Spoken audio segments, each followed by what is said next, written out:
Жако, мынаны қарашы, жер үй деген қандай күшті? Может, жер үй саламыз? Ой, қойшы, жер үй салуың бір әңгіме, қаншама ремонт, жер үй ғана салмайсың, қасына времянка саласың. Времянка салған соң қора жасауың керек болды. Қора салғаннан кейін оның мал ұстауың керек. Оның қойы бар, сиыры бар.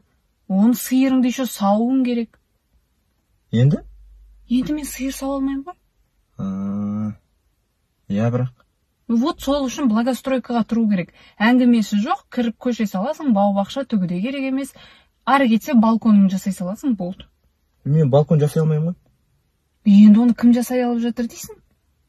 Интернеттен қарайсың да жасап аласың, үйреніп кетесің. Главный балға ұстай аласың ғой.